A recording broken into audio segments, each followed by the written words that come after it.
الله الحمد لله الذي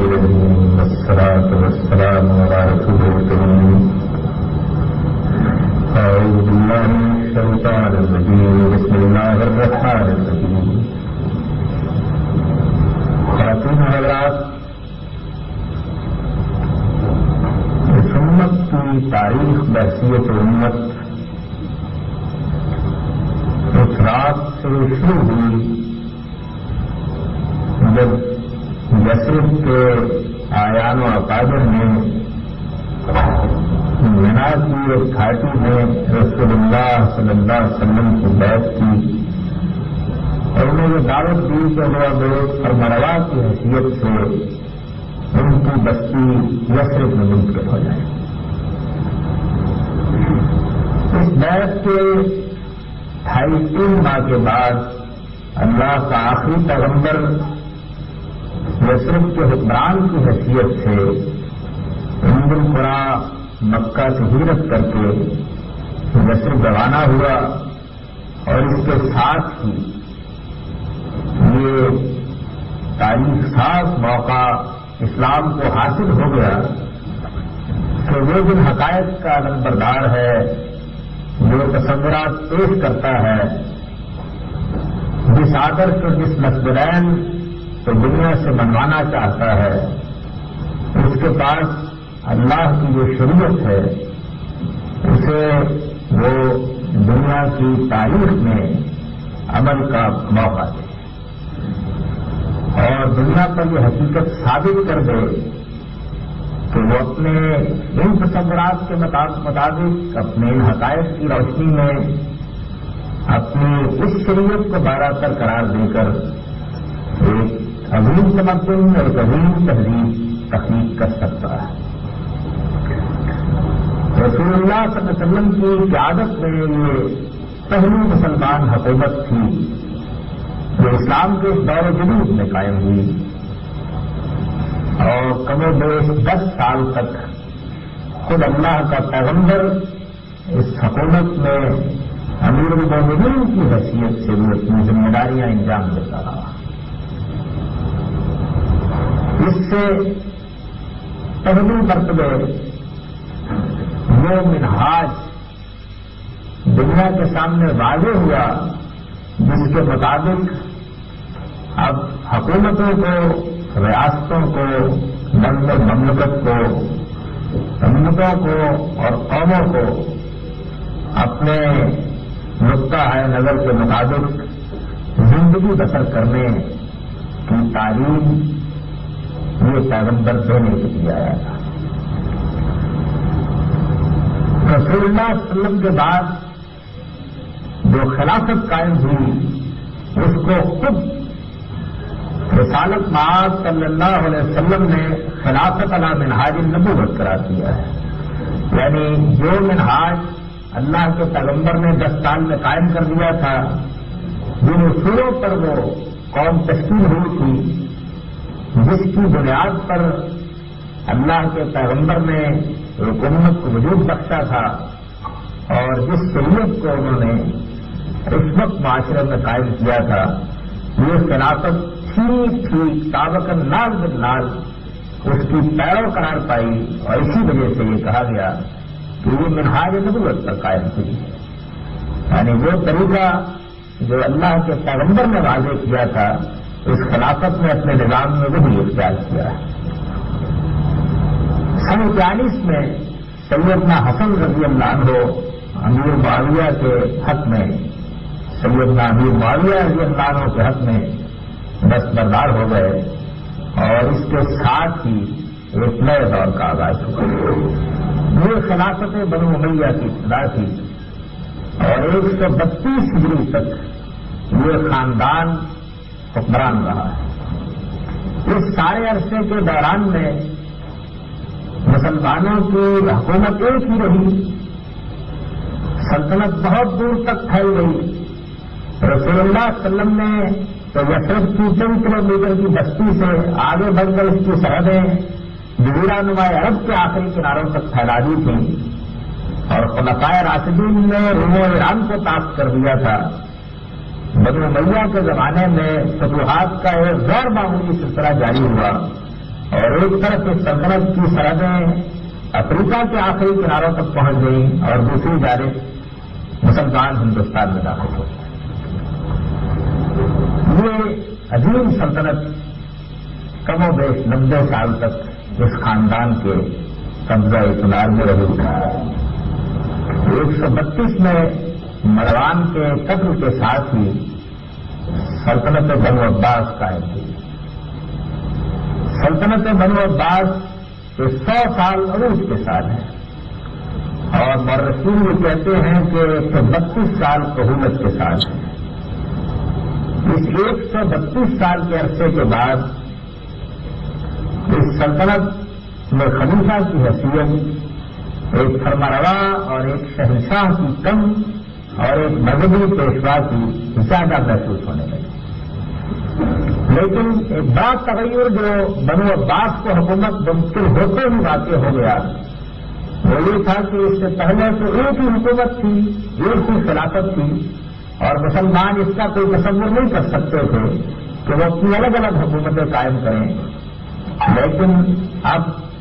افریقہ کے بر اعظم میں بھی ایک آزاد حکومت قائم ہو گئی، مراکش میں بھی ایک آزاد حکومت قائم ہو گئی، انگلس میں بھی ایک آزاد حکومت قائم ہو گئی، یمن میں بھی ایک آزاد حکومت قائم ہو گئی۔ یہ تو خلافت بنو عباس کے دور عروج ہی میں ہو گیا۔ لیکن پھر آہستہ آہستہ اس خلافت میں مختلف قبیلے اور مختلف سردار زور پکڑ کے چلے گئے اور سلاطین اور ملوک کا ایک دور شروع ہوا۔ اس دور میں بہت سی حکومتیں وجود میں آئیں۔ یہ سب اپنے آپ کو اگرچہ خلافت بنو عباس سے وابستہ قرار دیتے تھے، لیکن واقعہ یہ ہے کہ یہ بالکل آزاد مختار حکومتیں تھیں۔ انہیں حکومتوں میں بعض غیر معمولی سلاطین ہوئے اور انہیں سلاطین میں سے ایک سلطان سلیم نے، عثمانی ترکوں کے سلطان سلیم نے 923 میں جب مصر فتح کیا تو وہاں موجود بنو عباس کے آخری خلیفہ سے یہ درخواست کی کہ اب مذہبی پیشوائی کا یہ منصب حکومت و اقتدار کے ساتھ ایک مرتبہ پھر وابستہ ہو جانا چاہیے۔ وہ علم، وہ تبرکات، وہ خلافت کی چند مخصوص نشانات جو تمہارے پاس ہیں وہ اب تمہیں چاہیے کہ مجھے دے کر میرے حق میں دستبردار ہو جاؤ۔ اور اس طرح 923 میں عثمانی خلافت قائم ہو گئی۔ یہ عثمانی خلافت ہے جس کا 1921 میں الغا ہوا ہے اور خلافت کا وہ ادارہ جو مسلمانوں کی وحدت کی ایک علامت کی حیثیت سے قائم تھا وہ یہ معلوم ہوتا ہے کہ ہمیشہ ہمیشہ کے لیے ختم کر دیا گیا۔ اس کے بالکل ساتھ ہی 92 ہجری میں مسلمان انگلس کے ساحل پر اترے۔ تارک میں پہلی جنگ 92 ہجری میں لڑی ہے اور پھر وہاں بنو امیہ کے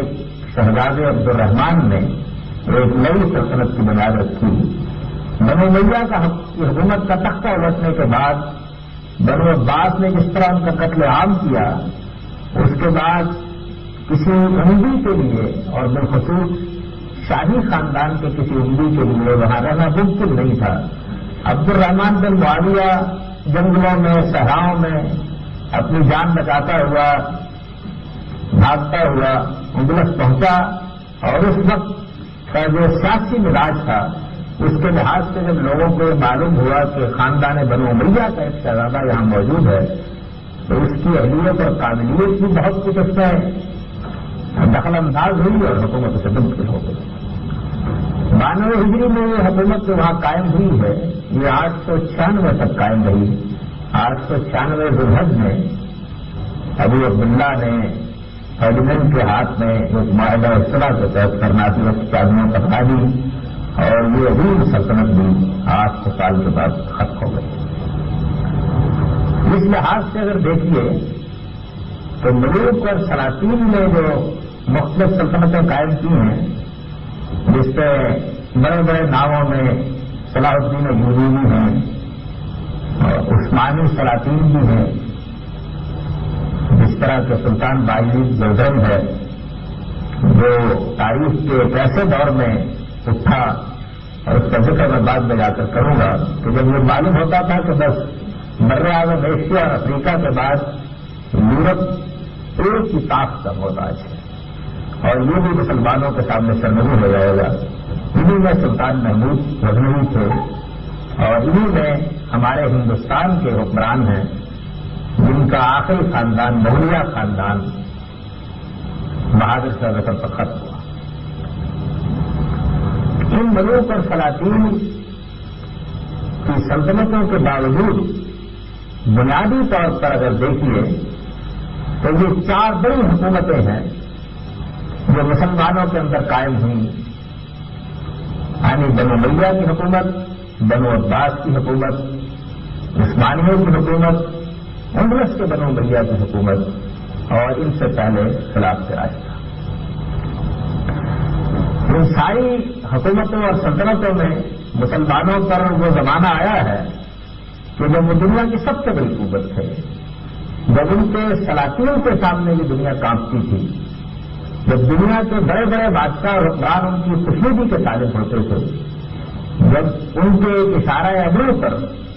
دنیا کی بڑی بڑی سلطنتیں اپنا خراج دستبستہ پیش کرنے کے لیے حاضر ہو جاتی تھیں، یہ شوکت، یہ شان انہوں نے دیکھی ہے۔ لیکن دنیاوی شوکت، دنیاوی شان، عالمگیریت، دنیا کے نظام پر حکمرانی، ظاہر بات ہے کہ اسلام کے نقطہ نظر سے یہ ثانوی حیثیت کی حامل ہے۔ اصل چیز یہ ہے کہ اسلام جو تعلیم لے کر آیا تھا، اس نے دنیا کو جو نقل علم دیا تھا، اس نے حکومت اور سیاست کے جو طریقے وضع کیے تھے، اس نے اس معاملے میں جو اصلاحات کی تھیں، وہ کس حد تک اس سارے دور میں موجود رہے ہیں۔ اور یہی وہ زاویہ ہے جس سے میں اس تاریخ کے اوپر ایک نظر ڈالوں گا۔ میں یہاں یہ بات بھی عرض کر دوں کہ خلافت راشدہ کے بارے میں تو کسی بحث و نظر کی گنجائش نہیں ہے۔ وہ مسلمانوں ہی نہیں بلکہ دنیا کی حکومتوں میں ایک مثال اور ایک آئیڈیل ہے۔ اس میں تو اس طرح سے میں نے عرض کر دیا ہے کہ جو نظام قائم کیا گیا، دنیا آج بھی اس کے لیے ترستی ہے اور قیامت تک ترستی رہے گی۔ وہ ایک ایسا نظام تھا جس کو نہ اس سے پہلے کبھی تاریخ میں دیکھا، نہ اس کے بعد کبھی دیکھنا نصیب ہوا۔ اس نظام میں تو یہ معلوم ہوتا تھا کہ انسان کے سارے اخلاقی آئیڈیل عالم تصورات سے عالم وجود میں آ گئے ہیں، اور لوگوں نے اپنی آنکھوں سے دیکھ رہے ہیں اور اپنے ہاتھوں سے چھو رہے ہیں۔ اس سلطنت کے بارے میں یہ بحثی اس کی ذہانت ہے کہ اس میں کچھ درخشاں پہلو ہو سکتے ہیں۔ یہ تو اپنے ایک ایک جزو میں، اپنی ایک ایک نوعیت میں، اپنے ایک ایک عمل میں، اپنے ایک ایک اقدام میں درخشاں ہی درخشاں ہے۔ اس نے جو دنیا کے سامنے اسلوب حکمرانی قائم کیا ہے، اس کی بہت ہی اعلیٰ تعبیر ہے جو شاعر مشرق نے کی ہے کہ سلطنت اہل دل فخر ہے شاہی ہے۔ اس سلطنت میں پہلی بار آسمان کی آنکھوں نے یہ دیکھا کہ حکمران ایک عام آدمی کی طرح گلیوں میں چلتا ہے، پیمن لگے کپڑے پہنتا ہے، اپنے غلام کے ساتھ اونٹ کی ننگی پیٹھ پر سوار ہوتا ہے۔ یہ دیکھا گیا کہ انصاف لوگوں کے دروازوں پر محض مبالغے کی زبان میں نہیں، حقیقت کی زبان میں پہنچتا ہے۔ اور یہ محض ادعا نہیں ہے کہ اس سلطنت کا ایک سربراہ یہ کہتا ہے کہ میں دجلہ کے کنارے بھوکوں مرنے والے کتے کے لیے ذمہ دار ہوں۔ یہ سلوات اسی طرح اپنی رعایا کے غم میں تڑپتا ہے اور ان کی ضرورتوں کو پورا کرنے کے لیے بےتاب رہتا ہے۔ اس ریاست میں تو یہ معلوم ہوتا تھا کہ مسلمانوں کی ساری امت کے اندر سب سے بڑا خادم وہی شخص ہے کہ جو ان کا حکمران بنا دیا گیا ہے۔ اس کے واقعات اگر سنانا شروع کیے جائیں اور اس کی خصوصیات اگر بیان کرنا شروع کی جائیں تو وہ اپنی جگہ ایک مفصل موضوع ہے۔ میں صرف ان چیزوں کی طرف اشارہ کر رہا ہوں کہ ان چیزوں کی روشنی میں ہم پھر بعد کے ادوار کا جائزہ لے سکتے ہیں۔ لیکن اس سے پہلے کہ میں ان چیزوں کی طرف بھی اشارہ کروں، میں یاد کر دینا چاہتا ہوں کہ تاریخ امت چند درخشاں پہلو کے عنوان سے اس بحث کی ضرورت کیوں پیش آئی ہے؟ ہمارے ہاں عام طور پر یہ بات کہی جاتی ہے کہ اسلام نے جو نظام قائم کیا وہ بس 25-30 سال چلا اور اس کے بعد ختم ہو گیا، اور یہ خیال کیا جاتا ہے کہ اس کے بعد ظلمتیں ہی ظلمتیں ہیں، اور تاریخ جس طریقے سے بیان کی جاتی اور بالعموم ہمارے ہاں پڑھے لکھے طبقے کے سامنے آتی ہے، اس سے بھی کچھ اسی نوعیت کا تاثر ہوتا ہے کہ جو کچھ بنایا گیا تھا وہ بس تھوڑے عرصے کے لیے قائم رہا، اور اس کے بعد ہر چیز درم برم ہو گئی۔ اس کے اندر پھر بعد میں کوئی درخشندگی نہیں تھی، وہ ظلمات فوقها بعض ظلمات کا منظر پیش کر رہا تھا، اور کیفیت یہ ہو گئی تھی کہ مسلمان اپنے ہی دیش میں اور اسلام اپنی سلطنت میں بنکر بھی ہو کر رہ گیا تھا۔ میرا تاثر تاریخ کے مطابق روشنی میں اس سے ہمیشہ وقت نے کہا ہے، اس میں کوئی شبہ نہیں ہے کہ خلافت راشدہ نے جو مثالی نمونہ قائم کیا تھا اور معاملات کو جس انتہا تک پہنچا دیا تھا، اور جو غیر معمولی آئیڈیل دنیا کے سامنے رکھ دیا تھا، مسلمان 30-40 سال کے بعد اس پر تو قائم نہیں گئے، لیکن جو روایتیں قائم کر دی گئی تھی اور جو اصول وضع کر دیے گئے تھے اور جس مزاج کی امت بنا دی گئی تھی اور جو ادارے کسی نہ کسی حد تک مستحکم ہو گئے تھے، ان کی تابانی صدیوں تک قائم رہی۔ اور مجھے کہنے کی اجازت دیجیے کہ مسلمانوں کی ساری ہی حکومتوں اور سلطنتوں میں قائم رہی ہے اور ان چاروں بڑی خلافتوں میں قائم رہی ہے۔ جو چیزیں مجروح ہوئی اس میں کوئی شبہ نہیں کہ وہ ہماری ظلمتوں ہی کی داستان ہے، لیکن انہیں ظلمتوں کے اندر کچھ چمکتے ہوئے تارے بھی ہیں اور کچھ نہ ہو آفتاب بھی ہیں، اور میں یہ چاہتا ہوں کہ انہیں کی تابانی سے کچھ روشنی یہاں میسر کرنے کی کوشش کروں۔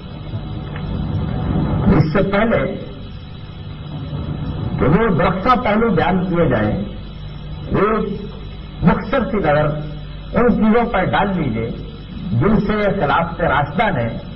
اس امت میں تہذیب، تمدن، ریاست، حکومت اور معیشت و معاشرت کی پیدا کی۔ اس بات سے ہر شخص واقف ہے کہ یہ جو حکومت رسالت مآب صلی اللہ علیہ وسلم نے قائم کی اور رسالت مآب صلی اللہ علیہ وسلم کے بعد خلفائے راشدین نے جس کو قائم رکھا، اس میں یہ چیز ایک اصول کی حیثیت سے رد عمل ہو گئی کہ حکومت کوئی منصب نہیں ہے، یہ ایک ذمہ داری ہے۔ چنانچہ جو شخص بھی اس منصب پر فائز کر دیا جاتا تھا، یہ واقعہ ہے کہ مبالغے کی زبان میں نہیں، حقیقت کی زبان میں وہ الٹی چھری سے جمع کر دیا جاتا تھا۔ سیدنا عمر رضی اللہ عنہ نے جس طریقے سے اس کو عروج پر پہنچایا ہے، اس میں کوئی شبہ نہیں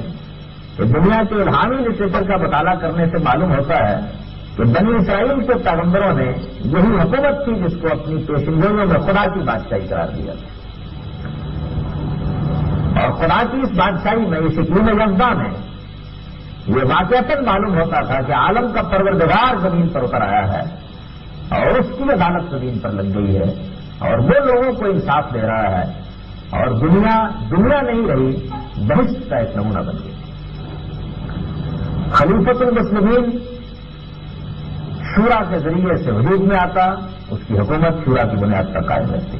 اس پوری کی پوری خلافت میں، خلافت راشدہ میں اسلام کے اصول امرہم شورا بینہم کو پوری برتری حاصل رہی ہے۔ یہ کسی خاندان کی حکومت نہیں تھی، یہ کوئی ملوکیت نہیں تھی، یہ کوئی آمریت نہیں تھی۔ اس میں اس وقت جب دنیا ان تصورات سے کچھ بہت واقف نہیں تھی، شورا پر حکومت کا نظام قائم کیا اور یہ کہا کہ یہ امت کے اعیان و اکابر کا کام ہے کہ وہ اپنی آزادانہ مرضی سے اپنا حکمران منتخب کریں اور وہ ان کے سامنے جواب دے ہے، اپنے پروردگار کے سامنے جواب دے، اس کے بعد ان کے سامنے جواب دے ہے، اور یہ ان کی مرضی ہے جس کی بنیاد پر وہ حکومت کرتا ہے، اور ان کی مرضی سے محروم ہو جانے کے بعد اس کو کوئی حق حاصل نہیں رہتا۔ بڑا غیر معمولی خطبہ ہے سیدنا فاروق رضی اللہ عنہ کا، جب وہ اپنے آخری زمانے میں حج کے لیے گئے ہیں تو وہاں بعض لوگوں کو انہوں نے یہ کہتے ہوئے سنا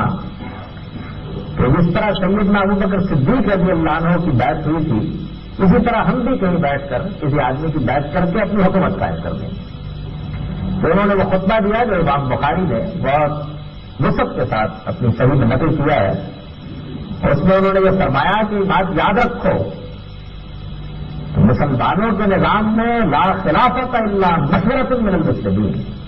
مسلمانوں کی رائے کے بغیر کوئی حکومت وجود نہیں ہو سکتی،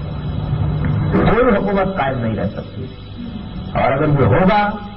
تو اس کو لازماً ختم ہو جانا پڑے گا. اور کوئی شخص اس اصول کو توڑنے کی جسارت کرے گا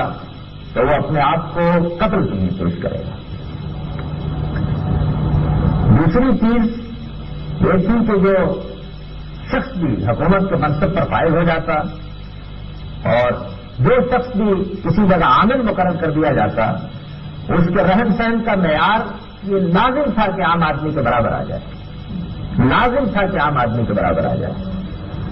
یعنی وہ ایک سلطنت میں رہنے والے غریب آدمی کی جگہ پر آ کر کھڑا ہوتا تھا اور وہاں کھڑا ہو کر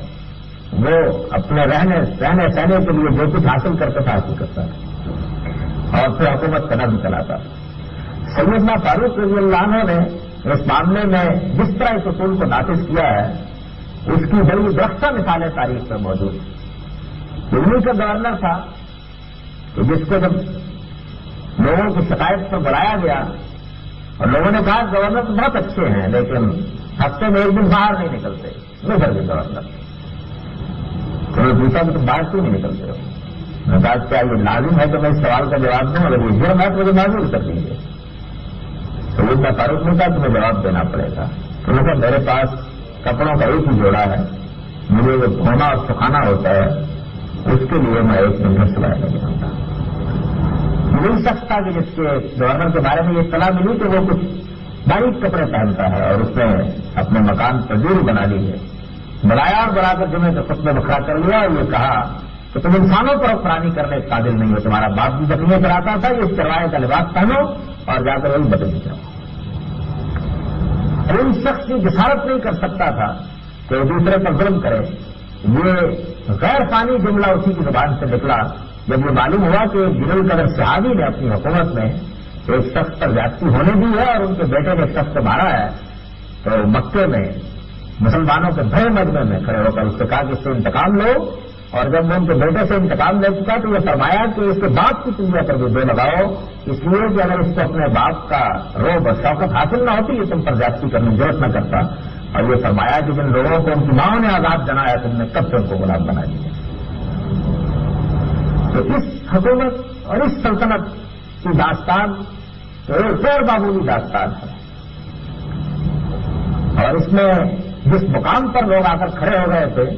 اس کا واقعہ یہ کہ دنیا خواب دیکھ سکتی، طرف خواب دیکھ سکتی. اس سلطنت میں قضا کا عہدہ دنیا کی تاریخ میں پہلی بار اس مقام پر پہنچا کہ اسے اسلامیہ سے بالکل الگ کر دیا گیا. اس میں تو شبہ نہیں کہ قاضی کا تقرر خلیفۃ المسلمین ہی کرتے تھے، لیکن تقرر کے بعد اس کی عدالت میں خلیفہ کو بھی غلام کی طرح حاضر ہونا پڑتا ہے. کوئی انصاف کے معاملے میں تفاوت نہ کیجیے گا، کوئی انصاف کے معاملے میں تفاوت نہ کیجیے گا. یہ واقعہ ہے کہ ایسے ایسے عجیب و غریب حوادث دنیا نے دیکھے کہ باجبروت حکمران ہیں اور سر جھکائے ہوئے کھڑے. قاضی اپنا فیصلہ سنا رہا ہے اور کسی کو سرتابی کی مجال نہیں ہے. ایک ریاست کے معمولی ضلع کا مقدمہ ہے اور خلیفۃ المسلمین جواب میں شہادتیں پیش کر رہے ہیں، شہادتیں رد کی جا رہی ہیں اور وہ اپنا جواب دینے کے لیے کھڑے ہیں. اور قاضی یہ بھی گوارا نہیں کر رہا کہ ان کو مخاطب کرتے ہوئے یہ کوئی احترام کا کلمہ کہہ دے. یہاں تک کہ اس کے زبان سے کلیت نکل گئی اور کلیت کی عربی زبان میں بالعموم شرف احترام کے لیے ہوتی ہے. تو خلیفۃ المسلمین نے ڈانٹ کر یہ کہا کہ مجھے افسوس ہوا کہ میرے مخالف فریق کے مقابلے میں مجھے احترام دیا گیا. مجھے افسوس ہوا کہ مجھے مخالف فریق کے مقابلے میں احترام دیا گیا. معاملے کی موجودگی قضا کا مطلب قائم کیا گیا. اس ریاست میں امت کی اصلاح کے لیے جو لوگ عالم کے مقام پر پہنچے، نہ صرف یہ کہ ان کی غیر معمولی حوصلہ افزائی ہوئی، ان کے لیے بہترین مواقع قائم کیے گئے. سیدنا عمر رضی اللہ عنہ نے ان کو تمام دنیا کی دوسری چیزوں سے بے نیاز کر دیا، بلکہ یہ حق ان کو ملا کہ عام آدمی تو عام آدمی وہ اٹھے اور اٹھ کر جب چاہیں جس وقت چاہیں ریاست کے نظام پر نقد کریں، اس کے فیصلوں پر نقد کریں، اور پھر عامت الناس کے اندر جو احترام ان کو حاصل تھا اس کی بنیاد پر جس چیز کو چاہیں ہدف تنقید پر کسی میں ہمت نہیں تھی کہ اس کی زبان بند کر سکے،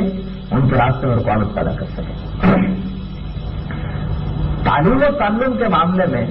یہ معلوم ہوتا ہے کہ یہ خلافت ایک حریص خلافت ہے۔ جہاں جہاں بھی یہ محسوس ہوتا تھا ایون کی شمیں جلائی جا سکتی ہیں، اس کے لیے غیر معمولی اہتمام کیا جاتا تھا۔ صحابہ کرام میں سے 3 جنوبی قدر علماء سیدنا عبداللہ بن عباس، سیدنا عبداللہ بن مسعود اور سیدنا عبداللہ بن عمر رضی اللہ عنہ، یہ لوگ ہیں کہ جنہوں نے اپنی علمی ریاستیں اس دور میں قائم کی ہیں، اور اس وقت کے علوم و فنون تھے ان کے معاملے میں غیر معمولی طریقے پر لوگوں کی رہنمائی کی۔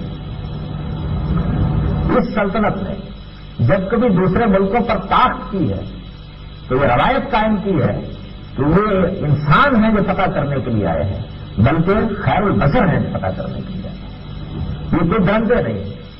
حکومتوں اور سلطنتوں میں اس سے پہلے جب کبھی ممالک مفتوح ہوتے تھے تو جس طرح کے قتل عام ہوا کرتے تھے اور جس طرح سے عصمتیں لوٹی جایا کرتی تھی اور جس طرح سے املاک تباہ ہوتی تھی، ایک بالکل ہی مختلف روایت اس کے مقابل میں قائم کر دی گئی، یہاں تک کہ مفتوح ممالک خود اپنے دروازے کھولتے تھے کہ آئیے اور ہماری سلطنت پر قبضہ کریے۔ جو لوگ اقلیتوں کی حیثیت سے اس سیاست میں آئے، دنیا کی تاریخ میں پہلی مرتبہ اس کو قانون کی شکل دی گئی کہ وہ اپنے تمام معاملات میں آزاد ہیں اور ان کو تمام بنیادی حقوق حاصل ہیں اور وہ اپنی عدالتیں خود قائم کر سکتے ہیں اور اپنے منصف اپنے اندر سے مقرر کر سکتے ہیں، اور ان کو یہ حق حاصل ہے کہ وہ اپنی شریعت، اپنے قانون، اپنی روایات کے مطابق اپنے فیصلے اپنے لیے کریں۔ یہ چیز قائم کی گئی اس کے اندر۔ میں نے یہ پہلے عرض کر دیا تھا کہ ریاست حکومت کے معاملے میں جو چیزیں بڑی غیر معمولی اہمیت کی حامل ہیں، اس میں جو روشن مثالیں انہوں نے قائم کی، ان کا استقصا ممکن نہیں۔ جس نے بھی کہا ہے، بہت صحیح کہا ہے کہ تحسن نجوم بلا تحسن مناسب ہو، آسمان کے ستارے گنے جا سکتے ہیں لیکن ان کے مناسب نہیں گنے جا سکتے۔ اس خلافت راشدہ میں معیشت سے متعلق دنیا کی تاریخ کا سب سے غیر معمولی فیصلہ ہوا۔ سواد عراق کی اور شام کی زمینیں جب فتح ہوئی ہیں تو یک بیک یہ مسئلہ اس جلیل القدر حکمران کے سامنے آ گیا، جسے تاریخ فاروق اعظم کہتی ہے کہ اب اگر یہ زمینیں پرانے طریقے کے مطابق فوجیوں میں اور فوجی سرداروں میں تقسیم کر دی ہیں جنہوں نے ان کو فتح کیا ہے، تو دنیا کا بدترین جاگیردارانہ نظام وجود میں آ جائے گا۔ چنانچہ اس موقع کے اوپر بڑی مخالفت کے باوجود وہ اپنے موقف پر ڈٹ گئے، اور اس کے باوجود کہ اس سے پہلے جو روایت رسول اللہ صلی اللہ علیہ وسلم کے زمانے سے چلی آ رہی تھی وہ مختلف تھی، لیکن انہوں نے کہا کہ نہیں، وہ ایسی چیز نہیں تھی کہ ہم اس کی خلاف ورزی نہ کر سکیں، اس کی موضوع بالکل مختلف تھی، اس وجہ سے میں یہ فیصلہ کر رہا ہوں۔ لوگوں نے اختلاف کیا اور پھر ان کی ریاست میں پہلی مرتبہ یہ مطالبہ کیا گیا کہ شورا کا باقاعدہ اجلاس منعقد کیا جائے، چنانچہ متناسب نمائندگی کے اصول پر خمسۃ من الاوس و خمسۃ من الخزرج، 5 خزرج سے 5 اوس سے، اس طرح لوگ قبیلوں کے اندر سے آیان و اقادر جمع ہوئے، 6 دن تک اس شورا نے بحث کر کے یہ تاریخ ساز فیصلہ کیا کہ یہ ساری کی ساری زمینیں، یہ ساری زمینیں جو سینکڑوں میلوں میں پھیلی ہوئی، یعنی پورے ملک جو ہیں وہ مفتوح ہو کر ان کی زمینیں ریاست کے پاس موجود تھی، ریاست کی ملکیت رہیں گی اور ریاست ان پر خراج عائد کر دے گی، اور ان کے پرانے باشندے ہی اور ان کے پرانے کاشتکار ہی اور ان کے پرانے ذمہ دار ہی ان پر خدمات انجام دیتے ہیں۔ وہ زمانہ ابھی صنعت و حرفت کا زمانہ تو نہیں تھا، لیکن معیشت کے معاملے میں وہ غیر معمولی اقدام کیا گیا، اور اس میں بعد کے ادوار میں سلطنت بنو امیہ کو، سلطنت بنو عباس کو اور اندلس کی ہندو سلطنت کو جاگیرداری نظام کی لعنت سے صدیوں تک بالکل پاس رکھا۔ یعنی یہ تاریخ کا ایک بڑا غیر معمولی روشن بات۔ معیشت کے معاملے میں دوسری چیز اس زمانے میں بڑی چیز تجارت ہے۔ خلافت راشدہ نے جس طریقے سے اس کی حوصلہ افزائی کی ہے اور جس طرح سے اپنے راستے کھولے ہیں اور جس طرح سے مختلف محصولات ختم کر کے لوگوں کو دعوت دی ہے، وہ خود تجارت کی تاریخ میں ایک ایسا باب ہے کہ جس کو آدمی پڑھتا ہے تو یہ محسوس کرتا ہے کہ یہ لوگ تھے کہ جنہوں نے در حقیقت اس مسئلے کی اہمیت کو نہ صرف کی کہ سمجھا بلکہ اس کی گہرائی میں اتر کر یہ جانا کہ کس طرح کی آزادی معیشت کے معاملے میں ہونی چاہیے اور اس آزادی سے در حقیقت دنیا میں خدا کی پھیلائی ہوئی دولت متوازن طریقے پر تقسیم ہوتی ہے۔ اس میں یہ فیصلہ کرنے میں کتنے حساس تھے۔ سیدنا فاروقی کے زمانے کا بڑا مشہور واقعہ ہے کہ گھوڑوں کے تاجر نے آ کر ان سے مسجد سے نکل رہے تھے، یہ کہا کہ آپ کے ہاں میں سڑک پر جب آیا ہوں تو مجھ سے محسوس دیا گیا، میرے یہاں کچھ گھوڑے بکے نہیں، جب میں واپس جا رہا تو مجھ سے محسوس کا مطالبہ کیا گیا، تو آپ ایک بار محسوس لے لیجیے، جب ہم آتے ہیں یہ ظلم ہے۔ سیدنا فاروق عمر کا فیصلہ ہو گئی بات، بہت مایوس ہوا، اس نے کہا کہ کیا بات ہے، سنوائی نہیں ہوئی۔ مایوس ہو کر جب لوٹا اور جہاں محصول کے لیے اس کے گھوڑے کھڑے تھے اور وہیں سے دربار خلافت میں چلا گیا تھا، وہاں جب آیا تو اس سے آ کر مایوسی کے عالم میں محصول کی رقم ادا کرنی چاہیے، تو جو شاید محصول کے لیے کھڑے تھے انہوں نے کہا کہ حکم پہنچ چکا ہے، یہ محصول ختم کر دیا گیا، اور وہ خود اس طرح حیران تھا کہ بات ہوئی کیا، پہنچی کیسے، اللہ سے منبل کیسے ہو گئی۔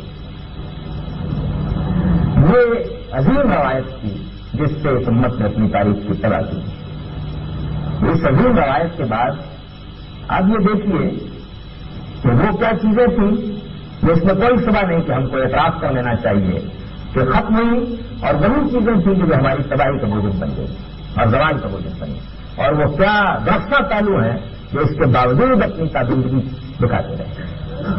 سب سے پہلی چیز جو بالکل بربادی کا شکار ہو گئی وہ حکومت کے امر ہم شورا بینہم کے اصول پر قائم ہونے کا ضابطہ تھا۔ یہ بات سیاست کو جاننے والا ہر شخص سمجھ سکتا ہے کہ جب کبھی بھی دنیا کے اندر کوئی حکومت قائم کی جائے گی تو عالم کا پروردگار جس طریقے سے عالم پیدا کرتا ہے،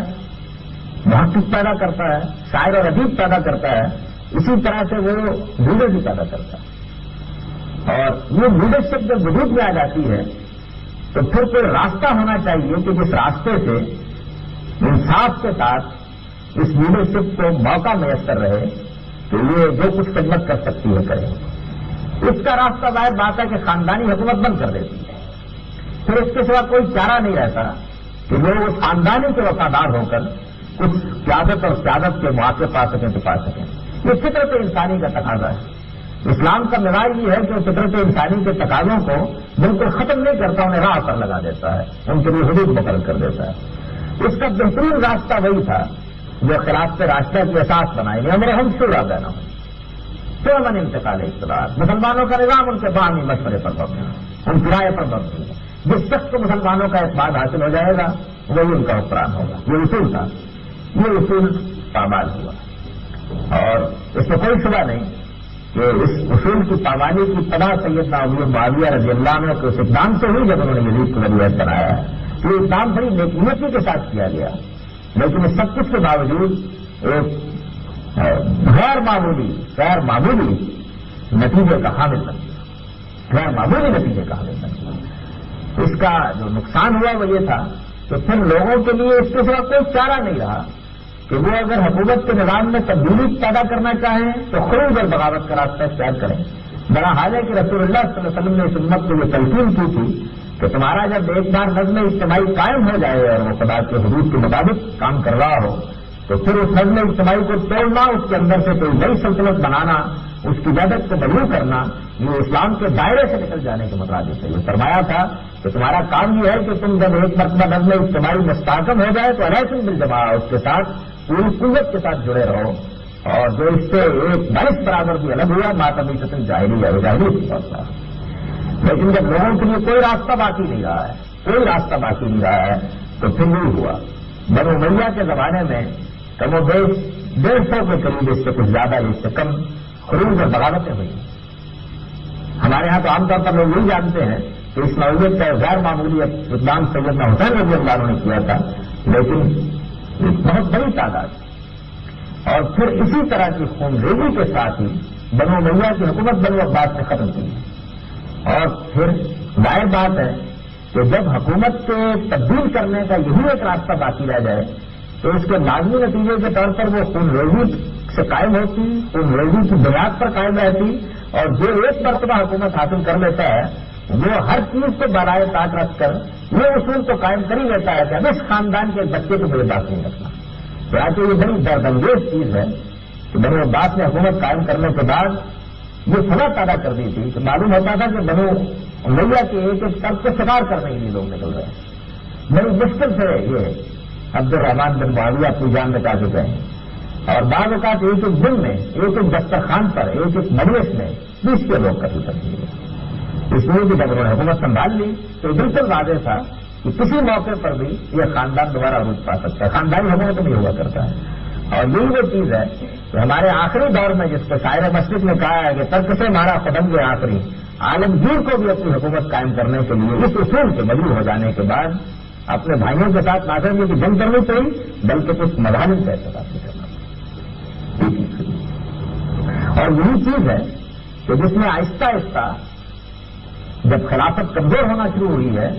تو بہت سی سلطنتیں، چھوٹی چھوٹی سلطنتیں، بے شمار سلطنتیں قائم کرنے کی راہ لوگوں کے لیے نکال دی. تو اس میں تو کوئی شبہ نہیں کہ یہ ایک بدترین چیز تھی. اور اس بدترین چیز کا بڑا ہی غیر معمولی نمونہ وہ ہے کہ جب 7ویں صدی کے آخر میں اور 8ویں صدی کی ابتدا میں سلطان باجید جلدرم کی حکومت دنیا کی سب سے بڑی قوت بن چکی تھی، اور جب اس نے یہ دیکھ کر کہ اب ایشیا اور افریقہ میں تو مسلمانوں کی حکومت کا عالم لہرا رہا ہے، یورپ کی طرف بڑھنا چاہیے، اقدام کیا ہے اور یورپ کے بادشاہوں نے اس پر مزاحمت کی ہے. اور پہلی مرتبہ شکست کھانے کے بعد دنیا کی تاریخ میں پورا یورپ متفقہ متحدہ قوت کے ساتھ سلطان کے ساتھ معرکہ آرا ہوا اور بدترین شکست سے دوچار ہوا. یعنی صورت حال یہ تھی کہ یورپ کے سارا کا سارا یورپ متحدہ قوت کے ساتھ ایک غیر معمولی اتحادی قوت تھی اور اس نے کوشش کی کہ راستہ روکا جائے. تو اس کے 20 کے قریب بادشاہ اور شہزادے جب میدان جنگ میں طاقت ہو چکی تو باجید جلدرم کے سامنے وسوسہ کھڑے تھے، اور وہ ان کے ساتھ گفتگو کرتے ہوئے کہہ رہا تھا کہ میں تم کچھ نہیں کہوں گا، میں تمہیں واپس بھیج رہا ہوں، اور یہ بھی نہیں کہہ رہا کہ تمہارا سرکشی کرنے کی ضرورت نہ کرنا، بلکہ تم سرکشی کا سامان کرو جا کر، اور میں اب یورپ کو ہمیشہ ہمیشہ کے لیے اسلام کے زیر نہیں کرنے کے لیے کام کرنے والا ہوں. تو وہ چیز جو میں نے ابتدا میں عرض کی ہے کہ کوئی راستہ باقی نہیں رہ گیا تھا کہ جب حکومت قائم ہو جائے تو پھر خروج بغاوت اور جو لیڈرشپ کی ایک صلاحیت ہوتی ہے اس کا حدود سے تجاوز کر کے ظہور. چنانچہ جب وہ یہ اقدام کر رہا تھا اور اس نے قیصر کو پیغام بھیج دیا تھا، اور جب اس کی فوجیں حرکت کرنے والی تھی، یک بیک یہ معلوم ہوا کہ تیمور نے پیچھے سے خود باجید جلدرم کی سلطنت پر مسجد سے حملہ کر دیا. اور پھر 809 میں انگورا کی وہ جنگ ہوئی کہ جس میں باجید جلدرم شکست کھا گیا اور اپنے ایک بھائی شکست کھا گیا، اور وہ 8 مہینے تک باجید جلدرم کو کمرے میں بند کر کے اپنے ساتھ قتل اترا. تیمور اس موقع پر ہندوستان کی طرف طاقت کر رہا تھا. یعنی آپ تصور کیجیے کہ اگر وہ اس طرف بڑھ رہا ہوتا اور وہ اس طرف بڑھ رہا ہوتا تو جو باقی دنیا رہ گئی تھی وہ ساری کی ساری زیر نگی ہو جاتی. لیکن وہی سلطنت کی حوث، اپنی حکومتوں کو بنانے کا دائیا، اگر ایک طرف حکومت قائم ہے تو دوسری طرف طاقت کا جذبہ،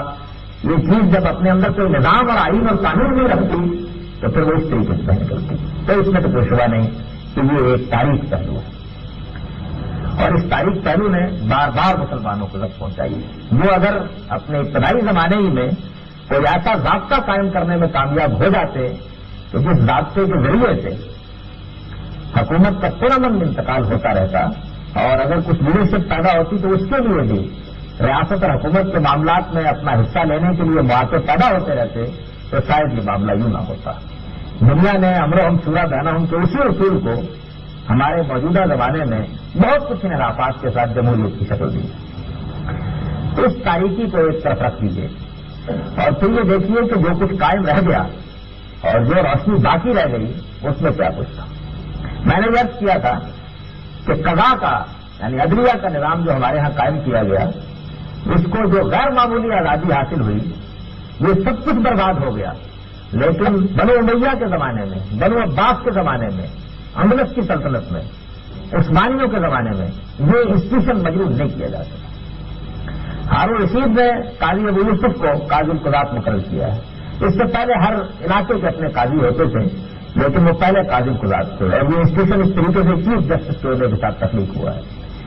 اور پھر اس کے بعد کتاب الخراج ہمارے پاس موجود ہے۔ ہارون درخواست کرتا ہے کہ مجھے اس بات کا اندیشہ ہے کہ کہیں سلطنت کے اندر رعایا پر ظلم نہ ہو رہا ہو اور خراج اور محصولات وصول کرنے کے معاملے میں کوئی تعدی نہ ہو رہی ہے، میں تمہاری رہنمائی چاہتا ہوں۔ اور پھر قاضی ابو یوسف نے جس طریقے سے بے باکانہ نصیحت کی ہے، جس طرح اس کے سامنے خلفائے راشدین کے فیصلے رکھے ہیں، جس طریقے سے اس کو رسالت معاذ رسم کی سنت یاد دلائی ہے، وہ تعریف کا اظہار معمولی بات ہے۔ یہ قضا کا منصب کس طریقے سے اپنا مقام پاتا رہا، عباسیوں کی حکومت کا مطالعہ کرنے سے معلوم ہوتا ہے کہ یہ باجبروت بادشاہ بھی اپنی ساری قوت و شوکت کے باوجود اگر ان کے خلاف کوئی مقدمہ آ جاتا تھا تو دستہ حاضر ہونے پر مجبور ہوتے تھے، میں نے اس کے ساتھ کوئی چارہ نہیں۔ اور یہ چیز کسی ایک دن کے لیے بھی مجبور نہیں تھی۔ اپیل کی ایک ہی عدالت قائم ہوتی تھی جس کی قاضی قضات سربراہی کرتا تھا، اور اس میں بھی عام مقدمات کے لیے اگر خلیفہ چاہتا تو وہ خود بھی آ جاتا تھا اور اس کو اصطلاح میں دارالعدل کہا جاتا تھا۔ لیکن قاضی کے سامنے معاملہ چلے جانے کے بعد اس کا کوئی امکان نہیں تھا اس کے اندر کو مداخلت ہوتا۔ بنو عباس جب اپنی حکومت قائم کر رہے تھے اور جس زمانے میں بھی خونریزی جاری تھی، اس وقت کوفہ کے قاضی شریعت بن عبید اللہ تھے جنہوں نے سلطنت کے بالی کے چچا کے ایک مقدمے میں اس کے خلاف فیصلہ صادر کیا، اور فیصلہ بھی اس طرح صادر کیا کہ جو لوگ اس کے پاس آئے اس فیصلے میں رکاوٹ بننے کے لیے ان کو بھی گرفتار کر دیا۔ اور پھر اس کے بعد جب انہیں معلوم ہوا کہ یہ مجھ پر کچھ تعدی کرے گا تو وہاں سے گئے اور انہوں نے جا کر خلیفۃ المسلمین سے یہ کہا کہ ہم سے یہ بات کہی گئی تھی کہ ہمارے فیصلوں میں مداخلت نہیں کی جائے گی، اور پھر چچا کے لیے اس کے سوا کوئی چارہ باقی نہیں رہا کہ وہ حاضر ہو کر وہ زمین میں باغ واپس کرے اور معذرت طلب کرے۔ اور انہوں نے یہ کہا کہ اس کے بعد میں تمہارے آدمی رہا کرنے کے لیے تیار ہوں گا۔ یہ جبروت قائم رہا اپنی سلطان معتزد خلیفۃ المسلمین۔ اور آپ اندازہ کیجیے کہ ان کے زمانے میں قاضی ابو حازم کے پاس ان کے ایک مقدمے کی سماعت تھی جس میں ان کو کسی سے کچھ وصول کرنا تھا۔ ان کو یکدم یہ احساس ہوا کہ قاضی ان کی پیش کردہ شہادتوں پر گزرا کرنے والا ہے، اور اس کے بعد وہ پیش ہونے کی جسارت نہیں کر سکے، اس لیے کہ تزکیۃ الشہود کے اس معاملے میں انہیں خود سے تھا کہ قاضی ان کی شہادت کو رد کر دے گا، اور انہیں اپنا حق لینے سے انکار کر دیا۔ یہ ایک ایسے زمانے میں بھی موجود تھا، اور میں یاد کر رہا ہوں کہ یہ کب کا واقعات نہیں ہے، بلکہ ساری تاریخ کا مطالعہ کرنے سے معلوم ہوتا ہے وہ جبروت قائم رہا ہے۔ جب عبد الرحمان کی حکومت اجلس میں قائم تھی اور اس شان کے ساتھ قائم تھی کہ اندازہ نہیں کیا جا سکتا کہ کیا شان و شوکت تھی، ایک سپر پاور موجود ہے۔ قاضی منظر بن سعید اس زمانے میں قاضی قضات تھے، وہ جب قصر الزہرا بنا رہا تھا اور جب مسجد کرتبہ بنا رہا تھا تو انہوں نے ایک دن نماز پڑھنے کے لیے آیا تو اس موقع پر بڑی تندخیز تقریر کی اور اس کو متردد کیا کہ جو لوگ عمارتیں بڑی بڑی بناتے ہیں ان کے لیے آخرت میں کوئی حصہ نہیں ہے۔ عبد الرحمان باجبروت بھائی اس طبیعت سے جہاں گزری قاضی کی تقریر، گھر میں جا کر اپنے صاحبزادے سے یہ کہا کہ آج قاضی نے میرے ساتھ بڑی عزت کی اور میں نے قسم کھا لی ہے کہ آئندہ نماز پڑھنے کے پیچھے نہیں جاؤں گا۔ بیٹے نے باپ کا کچھ موڈ کا اندازہ کر کے اس عظیم الشان حکمران کو یہ کہا کہ قاضی منظر بن سعید کو معزول کر دیجیے۔ اور دلچسپ بات دیکھیے، عبد الرحمان یہ کہتا ہے کہ تمہارا ناس ہو کہ ایک دنیا کے طالب کو ایک آخرت کی توجہ دلانے والے نے توجہ دلائی اور تم یہ چاہتے ہو کہ میں اس کو معلوم کر دوں، تم یہ چاہتے ہو کہ میں اس میں یسلی بالناس حیات ہوں حیات میں انشاءاللہ، جب تک وہ زندہ ہے جب تک ہم زندہ ہیں اسی طرح کرتبہ میں امامت کرتا رہے گا۔ یہی قاضی منظر بن سعید ہے کہ جن کے پاس لوگ گئے، انہوں نے کہا کہ عبد الرحمان نے پیغام بھیجا، عبد الرحمان ناصر نے، کہ آپ استسقاء کی نماز پڑھیے، بہت شریف طور پر گیا تھا اندر سے۔ تو انہوں نے کہا کہ اچھا میرے پاس پیغام بھیجا ہے، حضرت خود کیا کر رہے ہیں؟ تو انہوں نے کہا کہ وہ خود اپنی پیشانی زمین پر ٹکائے ہوئے ہیں اور زمین کے آنسوؤں سے تر ہے، وہ خدا سے تجربہ کر رہے ہیں۔ تو انہوں نے کہا کہ جاؤ پھر میری نماز استسقاء کی ضرورت نہیں ہے، جب زمین کا حکمران اپنی پیشانی جھکا دیتا ہے تو بارش ہو جایا کرتی ہے۔ انہیں کے زمانے میں ابو ابراہیم خطبہ دے رہے تھے، الحکم کے زمانے میں، اجلس کی حکومت میں الحکم کہا جاتا ہے کہ اجلس کی سلطنت میں اس سے زیادہ بڑی حکومت کبھی قائم نہیں ہوئی۔ اور اس نے ابو ابراہیم کو پیغام بھیجا کہ ذرا تشریف لے آئیے۔ انہوں نے کہا میں اس وقت اللہ کے کام میں مصروف ہوں۔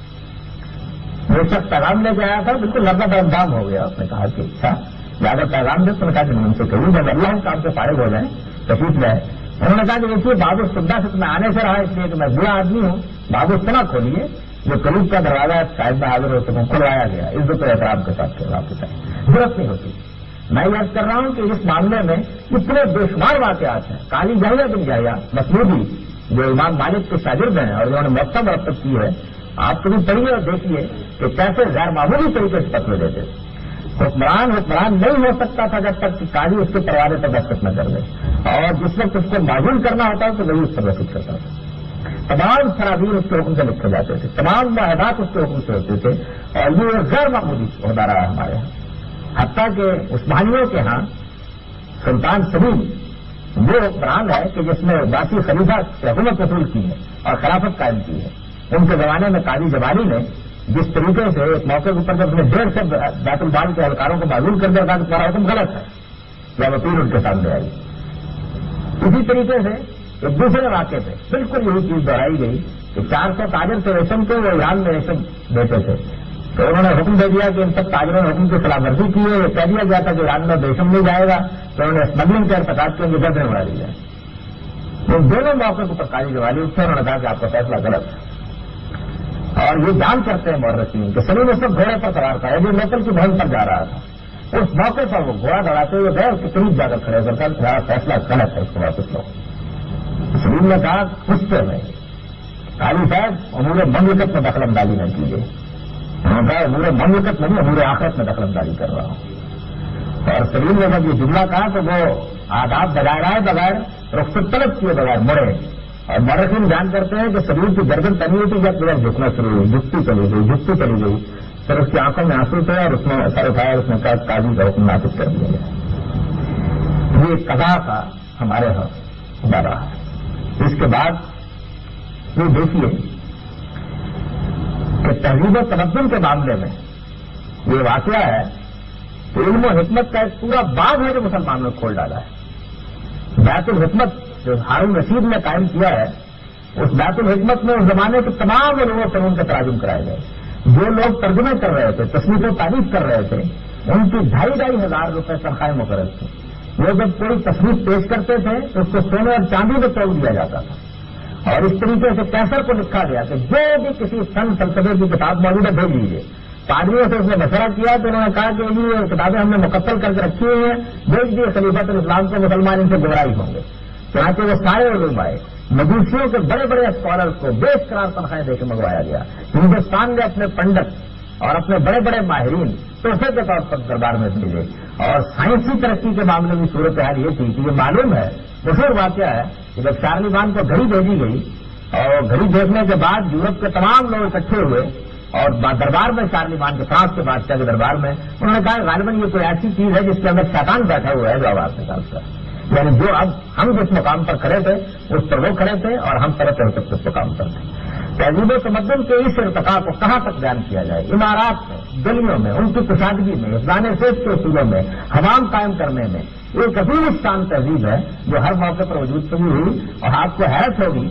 کہ جس موقع پر ابراہیم بوسری کا شاگرد غنی بن نافع انگلش میں گیا ہے تو سب سے پہلے دسترخوان پر چھری کانٹے لگا کر کھانا کھانے کا طریقہ اس تک کی جاتی ہے.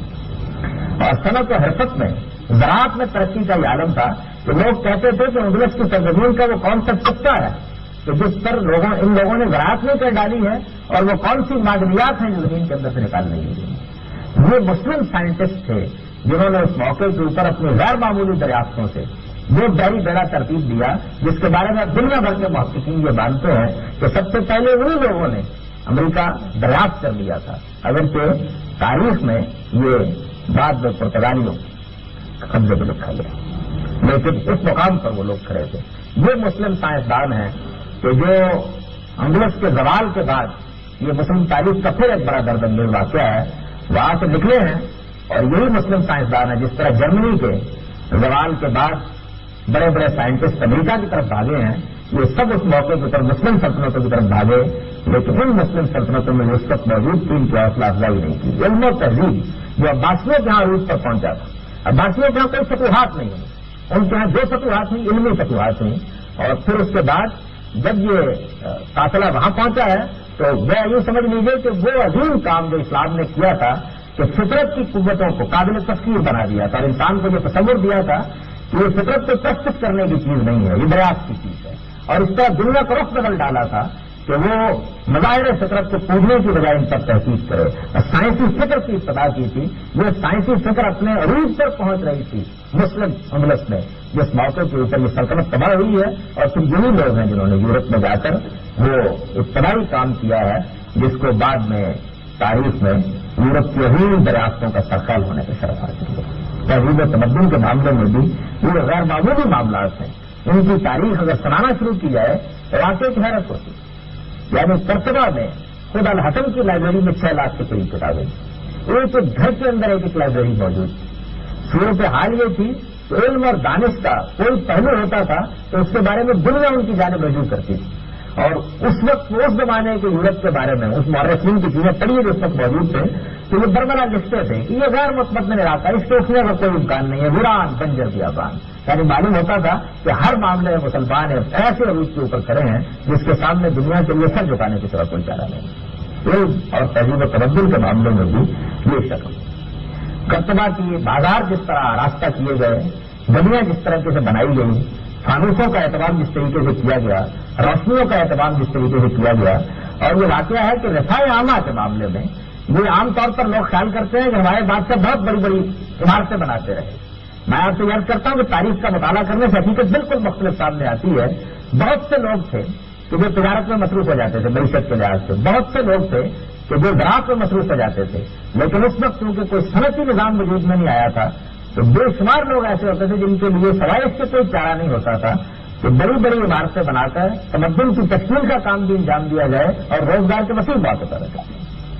چنانچہ یہ معلوم ہے کہ بڑی بڑی عمارتوں کے منصوبے بعض اوقات ہمارے حکمرانوں نے صرف اس پس منظر کی وجہ سے بنائے کہ کسی علاقے میں کسی جگہ پر لوگوں کے لیے روزگار کے مواقع بہتر کر دیے تاکہ لوگ وہاں کام کر سکیں اور ایک عمارت کے وجود میں آ جائے. اور اس طریقے سے دولت کی منصفانہ تقسیم کا ایک راستہ ایسا نکلا ہے کہ اس میں لوگوں کو خیرات ہی دے کر ان کو نہ اٹھانا پڑے بلکہ ایک کام نکال کر ان کے لیے اسباب پیدا کرتی ہے. معدنیات کی تحقیق کے معاملے میں، رصدگاہوں کے معاملے میں جو غیر معمولی اقدامات عباسیوں نے کیے اور جو انہوں نے کیے، یہ ہارون ہے جس کے زمانے میں پہلی مرتبہ زمین کے محیط کی پیمائش سے بتایا گیا کہ 24,000 دور کے قریب ہے. اور یہ بتایا گیا 2 مقامات پر اس کی پیمائش کر کے کہ اس کے باقی جتنی چیزیں ہیں وہ کس کس مساحت کے مطابق اور کس اصول کے مطابق دریافت کی جا سکتی ہیں. بصریات میں، علم تشریح الابدان میں ایسی غیر معمولی ایجادات کی ہیں. بحری بیڑے کے معاملے میں نوعیت یہ تھی کہ اندرس کے بحری بیڑے کو لوگ محسوس کرتے تھے کہ یہ ایک عظیم طاقت ہے جس کے سامنے سمندر بالکل سرنگو ہو کر رہ گئے اور اس وقت کی بڑی بڑی حکومتیں یہ محسوس کرتی ہیں. تو مسلمانوں کے ہاں یہ نہیں ہے کہ علوم و فنون کے معاملے میں بالکل صحیح رہے بلکہ ان دونوں سلطنتوں میں عثمانی سلطنت کی بدقسمتی ہے کہ اس معاملے کو کوئی بہت زیادہ انکریج نہیں کر سکی اور اس کی حوصلہ فکری ہونے کے نتیجے میں وہ مسلم سائنسدان جو وہاں سے نکلے انہوں نے جا کے یورپ میں ڈورے ڈال دیے اور در حقیقت وہیں سے اس کی ابتدا ہوئی ہے. تو یورپ میں سائنسی فکر اور ایک نئے بنا ڈالی ہے. مسلمانوں کی اس تاریخ میں رفاع عامہ کے اور معیشت کے بعد میں یہ حیرت انگیز چیز سامنے آتی ہے. حیرت انگیز چیز سامنے آتی ہے کہ پوری سلطنتوں کے اندر جاگیرداری نام کی تو خیر کوئی چیز موجود نہیں. یہ تو سلاطین اور ملوک نے بہت بعد میں آپ قائم کی، کوئی چیز موجود نہیں. اور مراد اور موروثی جاگیردار ایک شخص کی بھی آپ پوری اندلس کی سلطنت کا عباسی سلطنت کا نشاندہی نہیں کر سکتے ہیں. معیشت کا جو نظام قائم کیا گیا اس نظام کے اندر ایک ایک فرد کی ضرورتوں کو پورا کرنے کے بارے میں حکومتیں ایسی حساس تھیں کہ ان کی حساسیت کے واقعات میں یہاں سنانا شروع کروں اور یہ بتانا شروع کروں کہ یتامہ کے معاملے میں، محتاجوں کے معاملے میں عبد الرحمان ناصر میں کہ پورے اندلس کے اندر کسی مقام پر کہیں ایسا تو نہیں کہ کسی شخص کو اپنی حاجت کے لیے مانگنے کی ضرورت پڑتی ہے تو آج یہ کہتے ہیں مورخین کے دیہات تک میں کہیں کوئی جراگر نظر نہیں آتا. اس طرح کی حکومت مسلمانوں نے قائم کی. یہ ان کے درخشاں پہلو ہے، ان کی تاریخ کے غیر معمولی پہلو ہے. یہ وہ پہلو ہے کہ جن کے اندر سے در حقیقت یہ معلوم ہوتا ہے کہ جو چیزیں ایک راستے پر ڈال دی گئی تھی وہ اپنی روح کے ساتھ نمودار رہی. اور بڑے بڑے باجروف حکمرانوں کو جب نصیحت کی گئی ہے، جب ان کے سامنے حقیقت آئی ہے، جب ان کو دین کی طرف توجہ دلائی گئی ہے تو معلوم ہو کہ شریعت ایک بالا تر قانون کی حیثیت سے ہمیشہ رہے گی. تو اس کے حکام نافذ العمل ہوتے رہیں گے. اس کے مقابلے میں سرکاری کی جرت چند دائروں کے علاوہ بالعموم کرنے کی کوئی شخص جسارت نہیں کرتا تھا. ہر موقع پر میں نے یاد کیا کہ قضا کا معاملہ کس شان کے ساتھ اور کس قوت کے ساتھ قائم ہوا ہے. اور میں یاد کروں کہ یہ صورت ہی نہیں تھی کہ مسلمان وہ معاملات کے مختلف پہلوؤں کو جس طریقے سے وہ ہونے کے شان کے ساتھ محسوس نہیں کرتے تھے. سلیمان اول کے زمانے کا اور بہت سے واقعات بھی ہیں ایک فرمان ہمارے پاس موجود ہے جس میں اس نے یہ لکھا کہ مملکت کے اندر مساجد کے جو ائمہ مقرر کیے جائیں ان کے اندر کیا صفات ہونی چاہیے؟ جو قرآن مجید کے حدیث کے فقہ کے عالم ہوں، جو ترکی، لاطینی، عربی اور فارسی بات اچھی جانتے ہوں، ان کو فنون حرف میں بہت دستگاہ حاصل ہو، ان کی صورت ایسی ہو کہ جس منظر پر بیٹھ کر لوگ ان سے متاثر ہوں، وہ خوش آواز ہونے چاہیے مملکت بھر کے لیے۔ اور اتنی چھوٹی چھوٹی جزیات کے معاملے میں اس طرح کی دقیقہ رسی سلطنتوں میں رہی ہے، اور ہر موقع کے اوپر، یعنی یہ نہیں ہے کہ اس کی چند مثالیں ہیں، اس کی بے شمار مثالیں ہیں جو مسلمانوں کی تاریخ کے اندر سے دی جا سکتی ہیں، یہ بتایا جا سکتا ہے کہ ان کی نوعیت کیا ہے۔ تو صنعت میں، حرفت میں، معیشت میں، معاشرت میں، تمدن کی تشکیل میں، تہذیبی اقدار کو روبامل کرنے میں، خدا کی شریعت کی بالادستی قبول کرنے میں، قضا کا غیر معمولی نظام بنانے میں، اپنی سلطنت کے اندر غیر مسلموں کو غیر معمولی حقوق دینے میں، اور مفتوح کر دینے کے بعد ان پر غیر معمولی احسان کا رویہ اختیار کرنے میں جو طریقے اس ریاست نے قائم کیے ہیں، دنیا کی کوئی تاریخ کی ریاست، دنیا کی کوئی حکومت، روما کی سلطنت، یونان کی سلطنت، اس زمانے کی متمدن سلطنت ہے، میرے پاس وقت ہوتا اپنا تقابل کر کے آپ بتاتا کہ اس کی ادنا مثالیں بھی پیش کرنے سے کہتے ہیں۔ تو تاریخیاں رہی ہیں، ظلمتیں رہی ہیں، کوئی شبہ نہیں کہ وہ آئیڈیل مقام باقی نہیں رہا، لیکن اس تاریخ کے لیے بے پہلو ہیں جن میں سے چند کی میں اس وقت خطاب میں اشارہ کرتا ہوں۔ یہ اصل میں وہ موضوع ہے کہ جس کے ایک پہلو کو چھیڑ دیجیے تو اس پر ایک نہیں، دو نہیں، 10 لیکچر دیے جا سکتے ہیں۔ یہ 14 صدیوں کی تاریخ ہے، اور یہ بتایا جا سکتا ہے کہ ایک شعبے میں مسلمانوں نے کس طریقے سے غیر معمولی اقدامات کیے ہیں، غیر معمولی ذہانت کا ثبوت دیا ہے، اور کس طرح سے انہوں نے دنیا کے سامنے ایک عظیم تاریخ رقم کی ہے، ایک عظیم امت قائم کی ہے، دنیا کو کن کن چیزوں کا سبق دیا ہے، دنیا کے لیے کیا راستے کھولے ہیں اور کیا روایات قائم کی ہیں۔ یہ اس امت کی تاریخ کے چند درخشاں پہلو ہیں، اور اس مختصر وقت میں انہیں کو بیان کرنا ممکن تھا۔ میں نے یہ کوشش کی ہے کہ ان کی جانب بھی محض اشارات کر دوں۔ یہ تاریخ ایک ایسی تاریخ ہے کہ سنانے بیٹھ جائیے تو پھر اس کے بعد سویرا ہو جائے، لیکن اب سنانے کا بھی کس میں حوصلہ، سننے کا بھی کس میں حوصلہ۔ مسلمان اپنے ماضی سے بہت دور چلے گئے، ان کو یہ معلوم نہیں ہے کہ وہ کہاں سے اٹھے تھے، وہ کیا گردوں تھا تو جس کا ہے ٹوٹا ہوا تارا۔ اقول قولی ھذا واستغفر اللہ